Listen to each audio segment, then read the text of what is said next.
श्री गुरुभ्यो नमः। इस धर्मधेनु नामक YouTube चैनल में आप सभी सनातनियों का हार्दिक स्वागत है। यह YouTube चैनल सनातन धर्म के बहुत गहराई तक जानने के इच्छुक लोगों के लिए अविरत काम कर रहा है। इसमें देश के बड़े बड़े विद्वान अपने वाक्य एवं अपने उपदेशों के जरिए अलग अलग शास्त्रों को, अलग अलग विषयों को लेकर यहाँ चर्चा करते हैं और इससे हमारा भरोसा है प्रत्येक पाठक, प्रत्येक श्रोता इसका संपूर्ण लाभ उठाएंगे और सनातन हिंदू धर्म की रक्षा करने के लिए अपना अपना योगदान अवश्य करेंगे। और हमारी दूसरी विनती है कि इस YouTube चैनल को, धर्मधेनु नामक YouTube चैनल को सब लाइक करें, सब्सक्राइब करें और निरंतर देखते रहें। धन्यवाद। अब हम इस चैनल के आज का हिस्सा विदुर नीति के बारे में बताने जा रहे हैं। विदुर नीति क्या है, उसमें क्या विषय बताया गया है, उसके उपदेशों को हम किस तरह से अपने जीवन में ला सकते हैं, इन सारी चीज़ों को यहाँ हम चर्चा करने के लिए उत्सुक हैं। किंतु ध्यान रहे, इस विदुर नीति कक्षा में, विदुर नीति के उपदेशों की कक्षा में हम केवल श्लोक एवं श्लोक के अर्थ ही बताएंगे। यहाँ वाक्यार्थ नहीं होगा, बल्कि विदुर नीति के जितने भी श्लोक हैं, एक एक श्लोक को हम एक एक करके बताएंगे, उसका अर्थ भी बताएंगे, ताकि विदुर नीति के बारे में जानने के सनातनी लोग, आस्तिक लोग इससे जानकारी ले सकें और ज्ञान पिपासुओं के लिए इसका बहुत लाभ हो सके। श्री गुरुभ्यो नमः।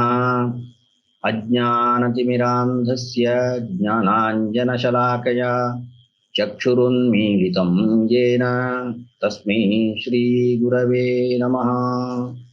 वन्दामहे सुकमलासनवर्तमानां वाग्देवता वाग्विभवप्रदात्रीं वृन्दारकादिपरिवन्द्यपदारविन्दां श्रीशारदाम् अविरतं भुवनैकसारां वसुदेवसुतं देवं कंसचाणूरमर्दनं देवकी परमानन्दं कृष्णं वन्दे जगद्गुरुं। महाभारत में विदुर का नाम आता है। विदुर के नाम नहीं सुनने वाले कोई भी आस्तिक नहीं हो सकते। और तो अब विदुर नीति को भी पढ़कर, उसके उपदेशों को जानकर अपने जीवन में उसका अनुसरण करने वाले बहुत सारे लोग हमारे सामने प्रस्तुत हैं। महाभारत के उद्योग पर्व के 33 से 40 तक के अध्याय विदुर नीति के लिए समर्पित हैं। विदुर नीति में स्वयं विदुर ने ही धृतराष्ट्र से इहलोक एवं परलोक में मानव कल्याण के लिए किए जाने वाले बहुत सारे विषयों को, उसके ज्ञान का, उपदेशों को दिया है। यह एक तरह से संवादात्मक रूप का ज्ञान भंडार है। यहाँ केवल राजा के कर्तव्यों का ही नहीं, अपितु राजधर्म, साथ साथ राजनीति, शासन से संबंधित चर्चाएं, अतिथियों का उपचार, शासन काल में किसे कहाँ और कैसे रखना है, सच्चारित्र क्या है, अपेक्षित तथा अनपेक्षित विषयों के बीच का अंतर क्या है, एकता का महत्व क्या है, न्याय के विभिन्न मुख कौन कौन से होते हैं, क्षमा किस तरह से हमें अपनानी चाहिए, अहिंसा का जीवन किस तरह से बिताया जाए, कृतज्ञता क्या होती है, लालच से हम कैसे बच के रहें, परोपकार का महत्व क्या है, विद्वान के लक्षण क्या होते हैं, सत्य मार्ग में चलने के लिए अनुसरणीय आवश्यक गुणों के साथ अनेकानेक उपदेशों को देखा जा सकता है। आज की संतति की प्रजा अर्थात हम सभी के लिए जानने लायक एवं सार्वजनिक उपयुक्त विषयों का भंडार है। यह विदुर नीति केवल पंडितों के द्वारा ही नहीं, अपितु किसी जाति, धर्म, लिंग, उम्र, गरीब, अमीर के भेदभाव को पार कर सभी आम लोगों द्वारा पढ़ने योग्य ज्ञान संचय है। श्रीमद् भागवत के तृतीय स्कंध में इस विदुर नीति की प्रशंसा की गई है। देखिए, यदोपहूतो भवनं प्रविष्टो मंत्राय पृष्टः किल पूर्वजेन अथाह तन्मन्त्रदृशां वरीयान् यन्मित्रिणो वैदुरिकं वदन्ति। यह श्रीमद् भागवत की उक्ति है। संस्कृत अध्ययन से वंचित एवं शास्त्र ज्ञान से दूर रहे किंतु उसमें अत्यंत दिलचस्पी रखने वाले धर्मावलंबी ज्ञान पिपासुओं के लिए यह विदुर नीति नामक हितोपदेश की सरणी अत्यंत बहुत बड़ा उद्देश्य लेकर उसी के लिए उद्युक्त एवं विद्वज्जन सज्जन विधेय को आप सभी अपनाएंगे और इस उपदेश का लाभ उठाएंगे और इस कार्यक्रम से संपूर्ण ज्ञान प्राप्त कर इस उद्देश्य को संपूर्णता की ओर ले जाएंगे। इस विश्वास की प्रतीक्षा के साथ इस कार्यक्रम का आरंभ हम कर रहे हैं। विदुर नीति के प्रत्येक श्लोक का उच्चारण करते हुए और यहाँ स्पष्ट उच्चारण करते हुए कहना बहुत आवश्यक है, क्योंकि हम कभी भी श्लोक का उच्चारण करते हैं तो उसमें अस्पष्टता आ जाती है। अस्पष्टता को निवारण करते हुए स्पष्ट रूप से उच्चारण करने के लिए संस्कृत होने के कारण एक मार्ग चाहिए, वही मार्ग है यह। उसके अर्थ को केवल सार रूप में यहाँ बताया जा सकता है विदुर नीति के श्लोकों का। इसे सुनकर, उससे अवगत होकर, उसके अनुसार अनुसरण करते हुए हम अपने अपने जीवन की शैली को उन्नत बनाने का प्रयास करेंगे। अब विदुर नीति की पूर्व पीठिका को कुछ ही वाक्यों में आपके सम्मुख में रखूंगा, क्योंकि विदुर नीति के श्लोकों को हम पढ़ने एवं उसके अर्थ को जानने से पहले उसकी पूर्व पीठिका में क्या परिस्थिति रही, विदुर नीति का यहाँ आविर्भाव होना पड़ा, तो उसके बारे में हमें जानने की आवश्यकता है। धृतराष्ट्र ने व्यास महर्षि के शिष्य संजय को युधिष्ठिर के पास भेजा।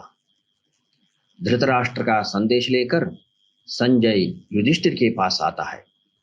वहां से श्री कृष्ण और युधिष्ठिर के प्रतिसंदेश लेकर संजय पुनः धृतराष्ट्र के महल में आता है। वहां आकर संजय ने धृतराष्ट्र को कृष्ण युधिष्ठिर के संदेश को किंचित संशयात्मक रीति से प्रकाशित करता है। अर्थात युधिष्ठिर को उनका राज्य दे देना अच्छा है, अन्यथा अनर्थ घटित हो सकता है। इस संदेश को आप कल की दरबार में प्रकटित करेंगे।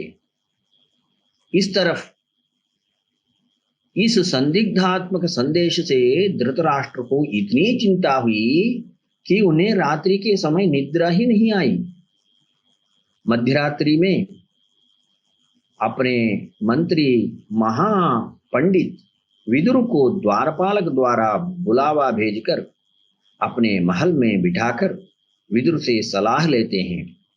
विदुर को धृतराष्ट्र द्वारा दिया गया सलाहात्मक उपदेश अर्थात नीतिपरक हिदायतें विदुर नीति कहलाती है। इसे दूसरे नाम से ही जाना जाता है, इसे कहते हैं प्रजागर पर्व।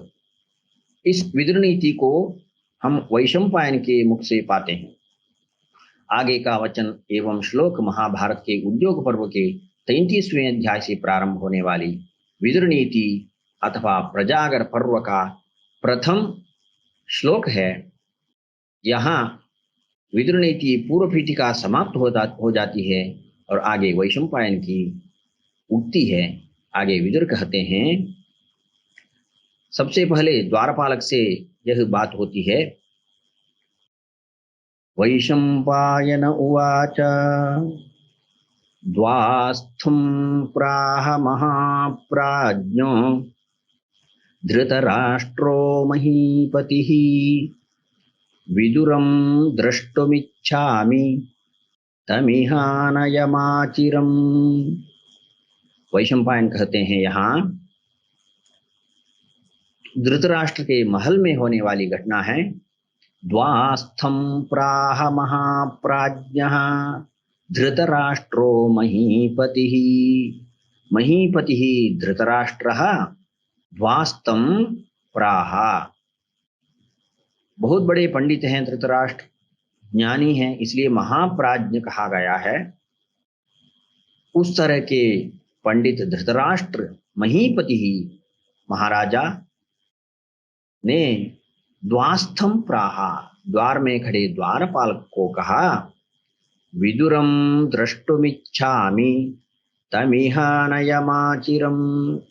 मैं दृष्टुम इच्छामि विदुरम, मैं विदुर को देखना चाहता हूं। तम अचिरम या चिरम, उसको यहां तुरंत ले आओ, बुलाकर विदुर को यहां ले आओ। प्रहितो धृतराष्ट्रेण दूतक्षत्तारमब्रवीत् ईश्वरस्त्वां महाराजो महाप्राज्ञ दिदृक्षति। प्रहितो धृतराष्ट्रेण दूतः क्षत्तारमब्रवीत्। इस तरह से धृतराष्ट्र की आज्ञा को लेकर दूतः, वह दूत ने, द्वारपालक ने क्या कहा, तो महाराजा ईश्वरस्त्वाम महाराजा, आप ईश्वर हैं। महाराजा को ईश्वर कहा गया है क्योंकि राजा ईश्वर के प्रतिरूप होते हैं, इसी मान्यता है हिंदू, सनातन हिंदू संस्कृति में। तो यहाँ क्षत्तारम अब्रवीत, क्षत माने घाव, जो घायल हो जाता है उसको ठीक करने में अपनी कोशिशों में लगा रहता है, वही क्षत्रिय कहला जाता है। रघुवंश में कालिदास की एक उक्ति है, क्षतात् किल त्रायत इत्युदग्रह क्षत्रेषु क्षतात् किल त्रायत इत्युदग्रह क्षत्रस्य शब्दो भुवनेषु रूढः राज्येन किं तद्विपरीतवृत्तेः प्राणैः उपक्रोशमलीमसैर्वा। वहाँ क्षत्रिय शब्द का अर्थ बताया गया है। क्षत्रिय शब्द कैसे आता है? क्षत शब्द का अर्थ है घाव, घायल हो जाना। क्षतात् किल त्रायता, उसको त्राही त्राही करने वाले उस घायल आदमी को बचाने वाला कौन होता है? राजा होता है, क्षत्रिय होता है। उस क्षत के कारण, क्षत माने क्षति, क्षति होती है ना, नष्ट कहते हैं हम, हानि होती है, उसको हम क्षति कहते हैं। क्षत अर्थात घाव होने वाले, घायल होने वाले व्यक्ति को की रक्षा करने वाला, वही क्षत्रिय होता है। इसलिए कहीं कहीं हम कहते हैं अक्षता कहते हैं। तो अक्षता का अर्थ है वहां क्षति जिसकी नहीं होती वही अक्षता है। टूटे हुए चावल को हम अक्षता नहीं बना सकते। अक्षता पूर्ण रूप से होना चाहिए, उसकी क्षति नहीं हो सकती।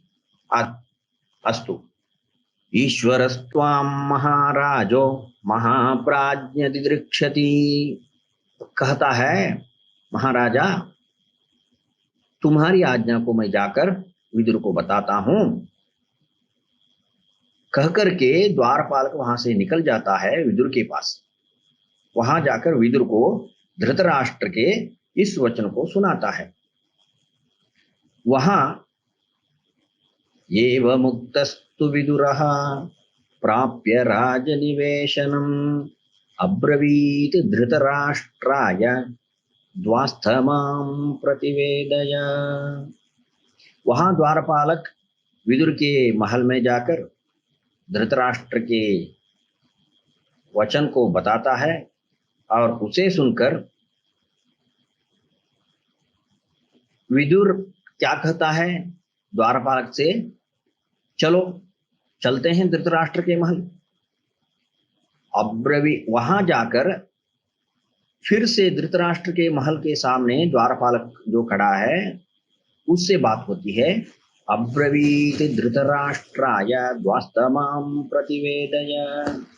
जाकर के कहो धृतराष्ट्राय, धृतराष्ट्र को कहो। किसको कह रहा है? द्वास्थ, द्वार में जो खड़ा है उसके लिए। धृतराष्ट्र के पास जाकर बोलो, मैं आया हूं, मैं यहां पहुंच गया हूं। तो इस आज्ञा को, विदुर की इस बात को लेकर धृतराष्ट्र के पास द्वारपालक जाता है।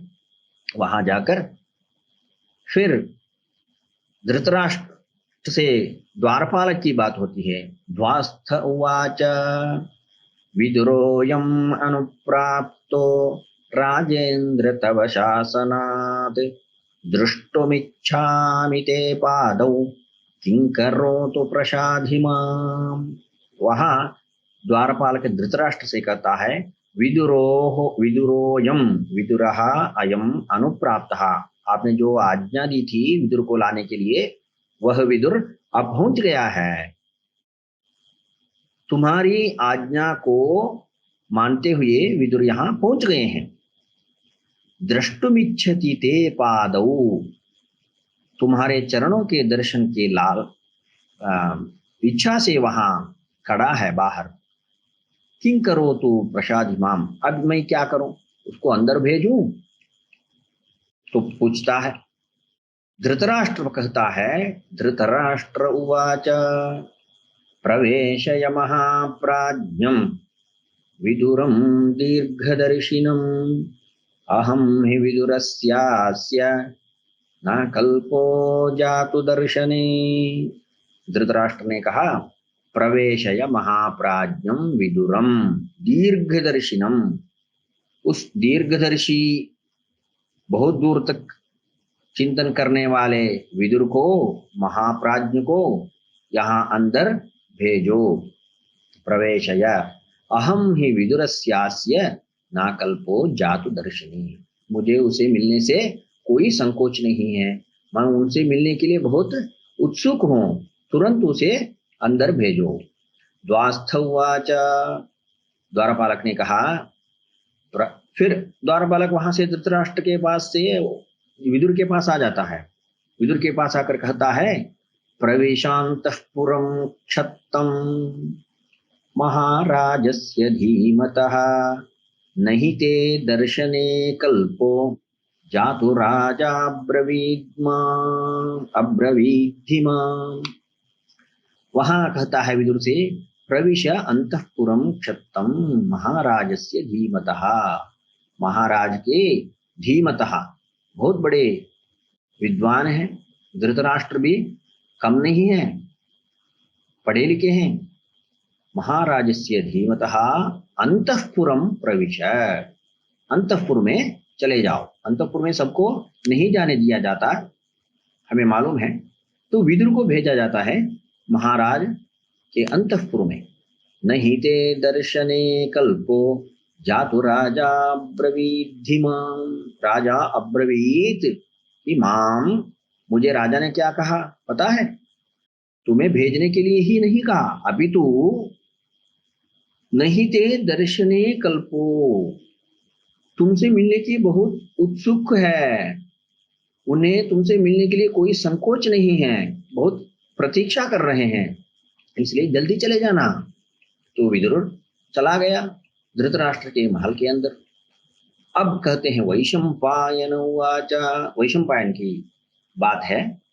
ततः प्रविश्य विदुरो, अब क्या हुआ ये भी जानना चाहिए ना हमें। अभी विदुर और द्वारपालक और धृतराष्ट्र के बीच में जो बातें हो रही थी उसके बारे में हमने जान लिया, लेकिन कहानी कैसे आगे बढ़ती है, अभी आगे क्या हुआ इसके बारे में वैशंपायन कहते हैं। ततः प्रविश्य विदुरो धृतराष्ट्र निवेशनम, आगे क्या हुआ, ततः प्रविश्य विदुरः, विदुर अंदर गया, धृतराष्ट्र निवेशनम, धृतराष्ट्र के महल में अंदर गया, अब्रवीत प्रांजलि वाक्यम चिंतयानं नराधिपम, बहुत मुख्य विषय है यहाँ देखना है, प्रांजलि वाक्यम अब्रवीत, अंजलि पकड़कर, अंजलि माने हाथ जोड़कर, यहाँ हाथ जोड़कर अर्थ लेना चाहिए, तो हाथ जोड़कर विदुर ने कहा, अब्रवीत, किसे कहा, नराधिपम चिंतयानम, चिंतयानम नराधिपम, बहुत बड़ी चिंता में डूबे हुए नरा अधिप महाराजा धृतराष्ट्र को विदुर ने कहा, क्या कहा, विदुरोहम महाप्राज्ञ संप्राप्तस्तव शासनात् यदि किंचन कर्तव्यम अयमस्मि प्रसाधि माम्, विदुरोहम महाप्राज्ञा, महाप्राज्ञा महापंडित, दोनों पंडित हैं, दोनों पढ़े लिखे हैं, दोनों बुद्धिमान हैं।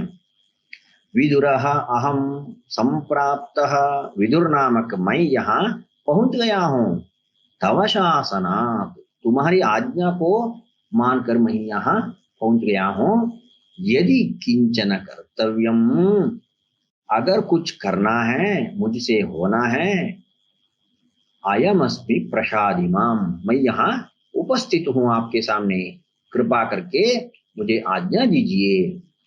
तब धृतराष्ट्र ने कहा, धृतराष्ट्र उवाच संजयो विदुर प्राज्ञो गर्हयित्वा च मां गतः अजातशत्रोश्यो वाक्यं सभा मध्ये सवक्ष्यति। संजयः विदुरः, विदुर हे विदुर, संबोधन व्यक्ति यहाँ, तो संबोधन करके विदुर को कहते हैं धृतराष्ट्र, हे विदुर, संजयः महाप्राज्ञः गर्हयित्वा च मां गतः, संजय आया था, मुझे कुछ बातें कहकर चला गया और उसकी बातों से मुझे अभी चिंता हो रही है। अजात शत्रु हो, अजात शत्रु कौन है यहाँ, यहाँ अजात शत्रु है युधिष्ठिर, जिसका कोई शत्रु ही नहीं है, और सारे शत्रुओं को जो जीत जाता है, जिसके लिए शत्रु का कोई नाम निशान तक नहीं रहा है, वही है अजात शत्रु, युधिष्ठिर है। तो सवाल यह उठता है कि अजात शत्रु कैसे हो सकता है युधिष्ठिर, जो सूद के खेल में हार गया था और द्रौपदी को पण में रखा था, तो कैसे अजात शत्रु हो सकता है। हमें देखना चाहिए, युधिष्ठिर हारा नहीं था, उसको हराया गया था। युधिष्ठिर को धोखे से उसको हराया था, इसलिए वह हारा नहीं है, हमेशा वह विजयी है, इसलिए अजात शत्रु कहा गया है।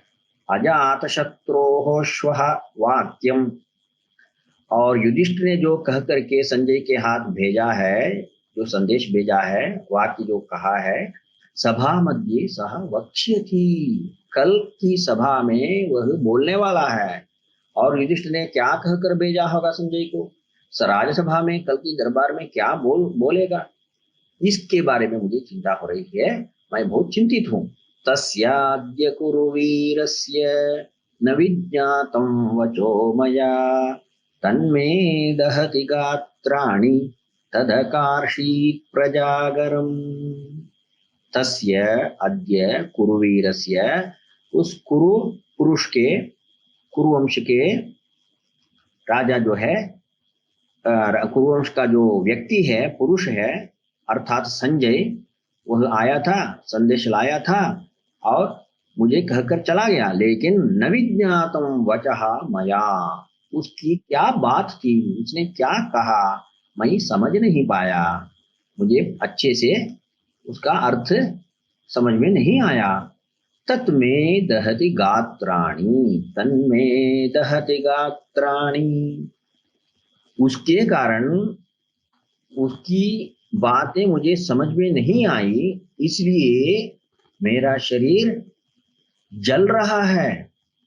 तन्मे दहति गात्राणि, गात्राणि अर्थात शरीर। भगवद गीता में आता है ना, जब अर्जुन युद्ध के लिए मना करता है, तब उसके शरीर के कुछ लक्षण होते हैं डर से, तो उसके बारे में बताने के जो समय में अर्जुन कहता है, सीदंती मम गात्राणि, सीदंती मम गात्राणि, मेरा शरीर जल रहा है। वही शब्द है यहाँ प्रयोग हुआ है, गात्राणि। तन्मे दहति गात्राणि तदकार्षीत प्रजागरम, और जो संजय ने कहकर गया उससे मेरा शरीर तो जल रहा है, चिंता में पड़ा हूं। इतना ही नहीं, तद आकर्षित प्रजागरम, उससे क्या हुआ, मेरी निद्रा ही टूट गई, रात को सो नहीं पाया।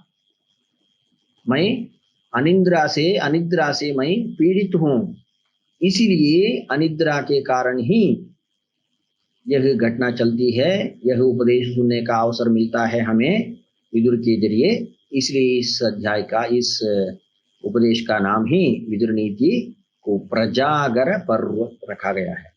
देखना है आगे। जाग्रतो, आगे धृतराष्ट्र ही कहता है विदुर से, जाग्रतो दह्यमानस्य श्रेयो यदनुपश्यसि तद्ब्रूहि त्वं हि नस्तात धर्मार्थ कुशलो ह्यसि। देखिए, इतने बड़े विद्वान हैं विदुर, उसकी प्रशंसा भी यहाँ बीच बीच में हो रही है।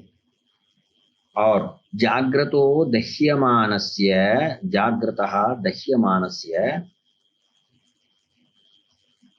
मेरे इस जलते हुए जले हुए या जलते हुए शरीर को, इस आदमी को धृतराष्ट्र स्वयं कहता है विदुर से, श्रेयः यत् अनुपश्यसि, अगर मेरे लिए अच्छा भला करने वाला कोई उपाय है इस जलते हुए शरीर को बचाने के लिए, और अनिद्रा से पीड़ित मुझे बचाने के लिए अगर कोई मार्ग है, श्रेयस्कर मार्ग है, तद्ब्रूहि त्वम, उसे मुझे कहो।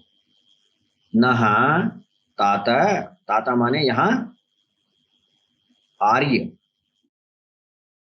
हे आर्य, हे तात, नः धर्मार्थ कुशलो ह्यसि, हमारे पूरे परिवार में, हमारे पूरे कुल में अगर सबसे बड़ा एक विद्वान है, धर्म और अर्थ को जानने वाला है, कुशली है, तो वह तुम हो।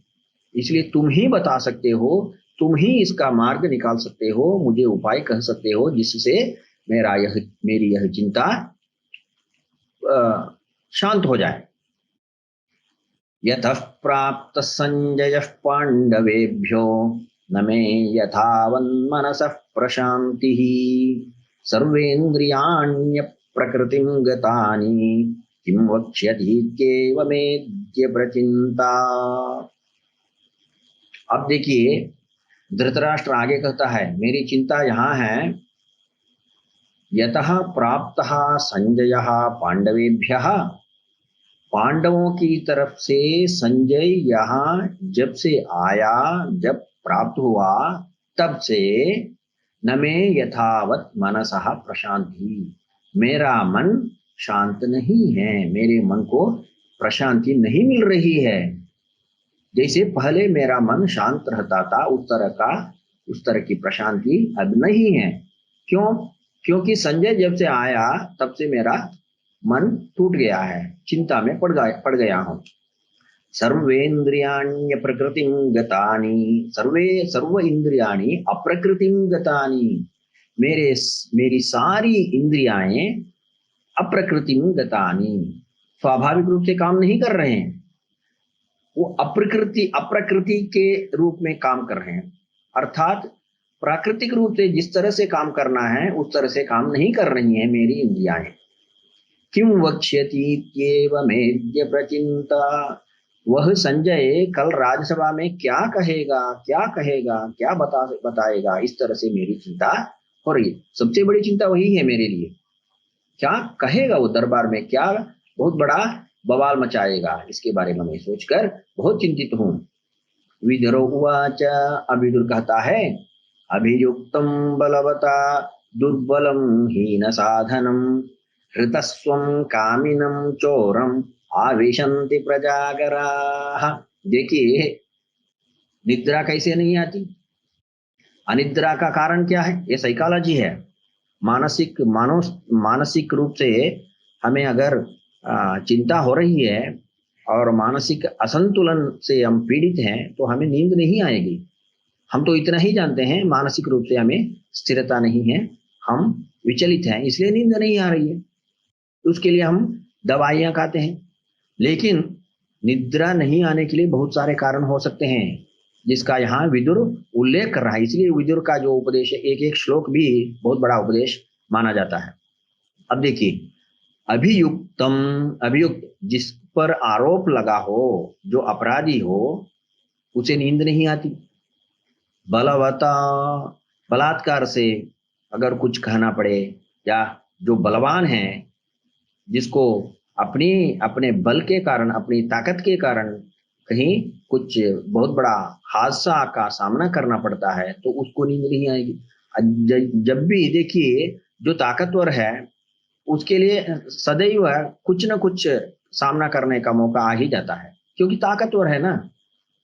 अब बहुत जितना जितना ऊपर ऊपर हम चढ़ते हैं, पद हो या कोई संपत्ति हो, जितना ज्यादा ज्यादा आगे बढ़ते हैं उतना खतरा भी ज्यादा है।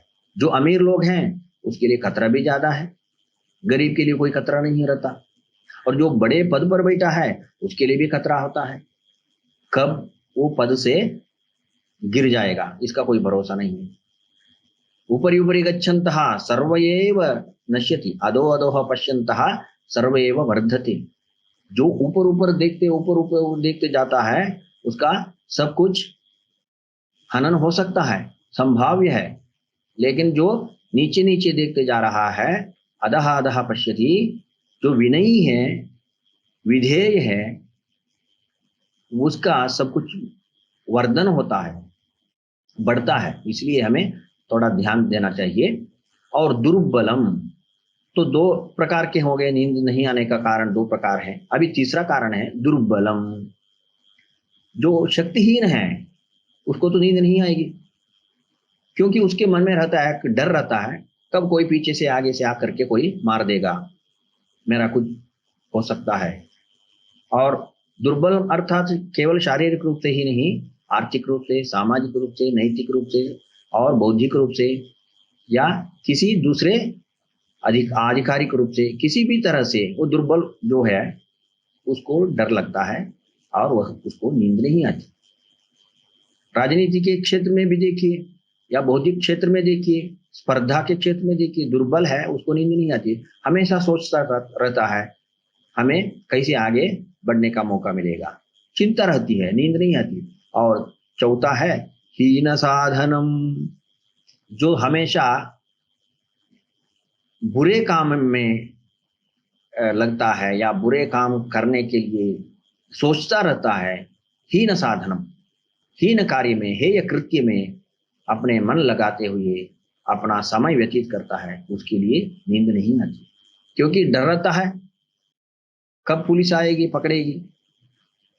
पांचवा है हृत स्वम, स्वम हृतहा, जिसका सब कुछ लूट गया हो, जिसकी संपत्ति पर किसी दूसरे का कब्जा हुआ हो या सीज किया गया हो, जब्त किया गया हो। हृतस्वम, लुटेरे ने सब कुछ लूट के चले गए हो, उसको नींद नहीं आएगी। कैसे आएगी भाई, मुश्किल से इतने बहुत परिश्रम से उसने कमाया है, न्याय मार्ग से कमाया है या अन्याय मार्ग से भी हो, तो उसकी संपत्ति को किसी ने, लुटेरे ने ले लिया या अधिकारियों ने जब्त किया, तो उसको नींद कैसे आएगी। और छठा है कामिनम, जो हमेशा काम वासना में लगा रहता है, तो उसको नींद नहीं आएगी। वो सोचता रहता है कब क्या मिलेगा, कहाँ मिलेगा। बहुत सारे हादसे हो रहे हैं आजकल हमारे सामने। और सातवां है चोरम, चोर, उसको तो नींद नहीं है, उसका काम ही रात में चलता है, दिन में उसका कोई काम नहीं है। आजकल दिन में भी चोरी करते होंगे, अलग बात है, लेकिन उस समय की बात है, विदुर की महाभारत के समय की बात है। तो आजकल कोई काम की, किसी काम के लिए समय नहीं देखा जाता, 24 आवर्स सब कुछ चलता है। तो उस समय की बात है, इसलिए इसको मानते चलते हैं चोरम, निद्रा ना आती, चोर को भी निद्रा नहीं आती है चोर के लिए। तो इस तरह से 7 लोग हैं यहाँ विदुर का, जिसे नींद नहीं आती है रात को। प्रजागर प्रविशन्ति प्रजागर, ये सर्वे प्रजागराः प्रविशन्ति आविशन्ति, प्रजागराः ये तान आविशन्ति, इन सब के अंदर अनिद्रा आ जाती है, निद्रा नहीं आती है। कच्चिदे, आगे विदुर विदुर कहता है, उपदेश के तौर पर कहता है धृतराष्ट्र के सम्मुख, कच्चिदेतैर्महादोषैः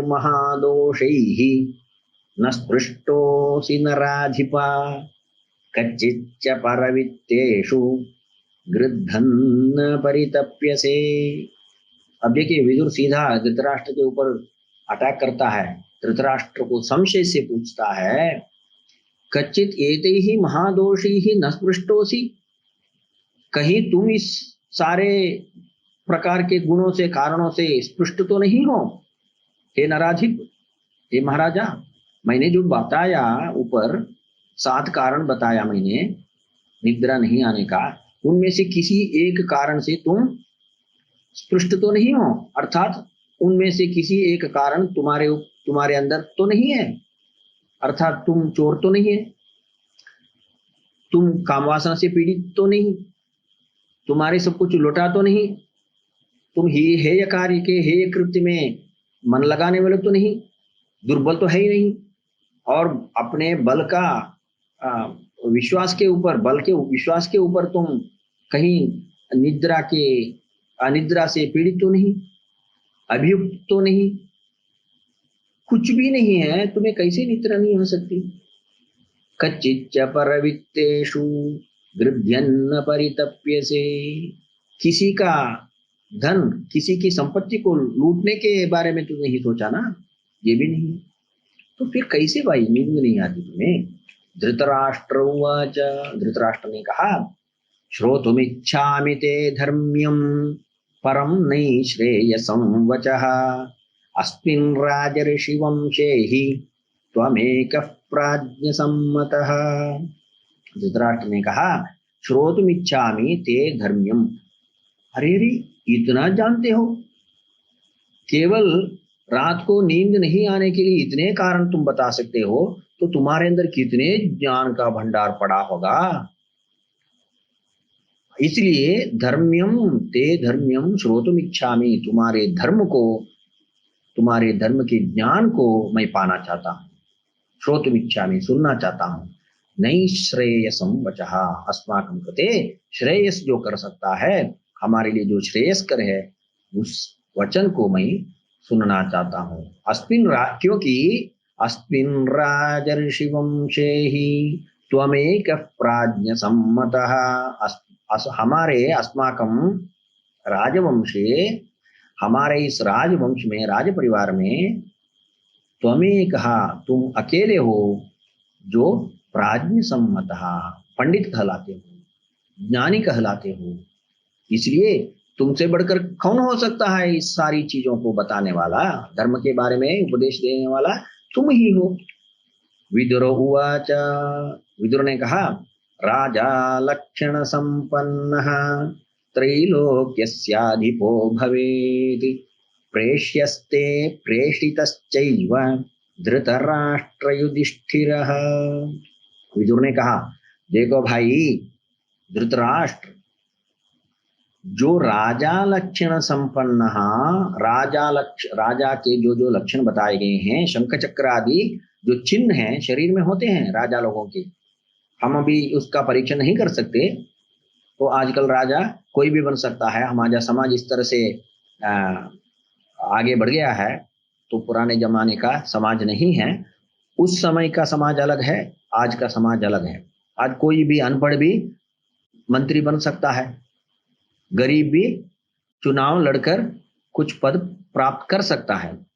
लेकिन उस समय की बात है, द्वापर युग की बात है, तो उस समय राजवंश में जो पैदा होता है वही राजा बन सकता था। सभी को राजा बनने का मौका नहीं मिलता था। और राजवंश में जो पैदा होता है उसके शरीर में राजलक्षण चिन्ह चिन्ह कुछ निशान होते थे। माना जाता है शंख चक्र आदि कुछ चिन्ह भी उसके शरीर में होते थे। अभी कौन उसका परीक्षण परीक्षण किया ये पता नहीं है, लेकिन लक्षण होते थे। इस तरह से कुछ बातें हमें देखने को मिलती हैं। उसी बात को यहाँ विदुर ने उठाकर कहते हैं, राजा लक्षण संपन्न। राजा के जो लक्षण हैं उन लक्षणों से संपन्न हैं। कौन? युधिष्ठिर। त्रैलोक्यस्याधिपो भवेत्। वही इतना ही नहीं, राजा लक्षण संपन्न होने से राजा बनना चाहिए, इतना ही नहीं, त्रैलोक्यस्य अधिपो भवेत्। तीनों लोकों का अधिप, तीनों लोकों का राजा बनना उसके उसके लक्षण है, उसकी किस्मत में लिखा है, उसके योग्य है, उसको बनना चाहिए, बनना था। लेकिन क्या हुआ? धोखे से उसको नहीं बनने दिया, उसको हरा दिया। प्रेष्यस्ते प्रेषितश्चैव। प्रेष्यः प्रेषितः। वह दूतों को भेज भी सकता है, दूतों को बुला भी सकता है। दूसरे राजा के पास से दूतों को, संदेशवाहक को बुलाकर कुछ संदेश भेज सकता है। स्वयं अपने दरबार से, अपने महल से दूसरे राजा के पास दूत भेज भी सकता है। इस तरह से प्रेष्यः प्रेषितः। धृतराष्ट्र, धृतराष्ट्र सुनो, ये युधिष्ठिर की महत्ता है। युधिष्ठिर का एक प्रमुख गुण है, एक विशेष गुण है। इसलिए उसको आप लोगों ने क्या किया? हरा मानकर धोखे से उनको जो मिलना था, राज्य संपत्ति मिलनी थी, शासन मिलना था, उसको अधिकार देना चाहिए था, वो नहीं दिया। प्रायः वही इसके पीछे का कारण हो सकता है जो तुम्हें नींद नहीं आ रही है। विपरीततरश्चत्वम्। इसी के साथ हम इस श्लोक के साथ हम यहाँ रुकेंगे। अगली कक्षा में इसको आगे बढ़ाएंगे, क्योंकि इस श्लोक के साथ इसका विदुर नीति का उपोद्घात रूपक, पूर्व पीठिका रूपक हिस्सा यहाँ समाप्त हो जाता है। और अगला श्लोक हम अगर लेंगे तो उसके साथ जुड़े हुए और आगे के बहुत सारे श्लोकों को हमें बोलना पड़ेगा। इसलिए अधिक समय नहीं लेते हुए यहाँ इस श्लोक के साथ मैं यहाँ इसको समाप्त करना चाहूँगा। नमस्कार।